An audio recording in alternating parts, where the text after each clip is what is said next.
আমরা গভীর বেদনার সাথে লক্ষ্য করেছি গত 15.5 বৎসর টানা এই জাতির এক এক করে সব অধিকার হরণ করা হয়েছিল। বাঁচার অধিকার, ন্যায় বিচার পাওয়ার অধিকার, মত প্রকাশের অধিকার, কথা বলার অধিকার, সর্বোপরি তার নিজের মূল্যবান ভোটটি পছন্দের দল এবং প্রার্থীকে দেওয়ার অধিকার সবগুলোই কেড়ে নেওয়া হয়েছে। রাষ্ট্রের বিভিন্ন গুরুত্বপূর্ণ দায়িত্ব থেকে জোর করে অবসরে পাঠানো হয়েছে, কাউকে কাউকে ওএসডি করে রাখা হয়েছে। এই সংখ্যা 17000-এর বেশি ছিল। আবার আন্দোলনের পক্ষে থাকার কারণে বিরোধী দলের অসংখ্য নেতা কর্মীকে ঠান্ডা মাথায় খুন করা হয়েছে।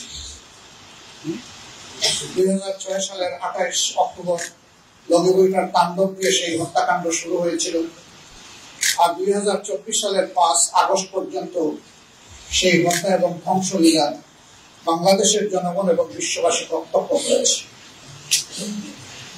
এই সরকারের কাছে জনগণের জান, মাল, ইজ্জত, আবরু কোন ধরনের কোন মর্যাদা ছিল না, কোন নিরাপত্তা ছিল না।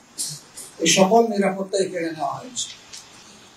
1 জুলাই এই বছরের আগেই 500-র অধিক আমাদের সহকর্মীকে সারা দেশে হারিয়েছে।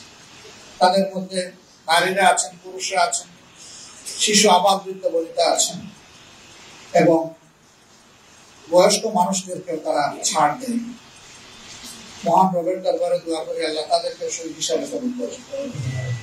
এর পাশাপাশি বিরোধী দলের অন্যান্য যাদেরকে হত্যা করা হয়েছে একই অবস্থা তাদের ক্ষেত্রে ছিল, যদিও নেতৃত্বের প্রতিটা সবচেয়ে বেশি হয়েছে বাংলাদেশ জামাত ইসলামী। এই প্রতিটা অন্য কোনো দলের হয়নি। আমরা এরকম নির্যাতনের শিকার হয়ে স্বৈর শাসকের হাতে দুনিয়া থেকে যারা বিদায় নিয়েছেন তাদের আত্মার মাগফিরাত কামনা করছি এবং আল্লাহ তাআলার দরবারে তাদেরও শাহাদাত কামনা করছি। দেশ যখন এই পরিবর্তনের পরে একটা ইতিবাচক ধারায় আগাচ্ছে, তখন আমরা লক্ষ্য করছি যে এই দেশকে অশান্ত করার জন্য পতিত স্বৈরাচার এবং তাদের দূষণ দেশে বিদেশে তারা মাথা ছাড়া দিয়ে উঠেছে এবং তারা অনেকগুলা দুর্ঘটনা ঘটিয়ে এই সমাজকে অস্থির করতে চায়, অস্থিতিশীল করতে চায়। আলহামদুলিল্লাহ, বাংলাদেশের বিচক্ষণ দেশপ্রেমিক জনগণ ইতিমধ্যেই তাদের ফাঁদ বুঝতে পেরে তাদেরকে ব্যর্থ করে দিয়েছে। তাদের ষড়যন্ত্র আল্লাহ তাআলা ব্যর্থ করেছেন, এই জন্য আল্লাহর দরবারে শুকরিয়া দেন। তাদের এই অপপ্রয়াস জাতিকে আরেকবার মজবুত ভাবে ঐক্যবদ্ধ করে দিয়েছে।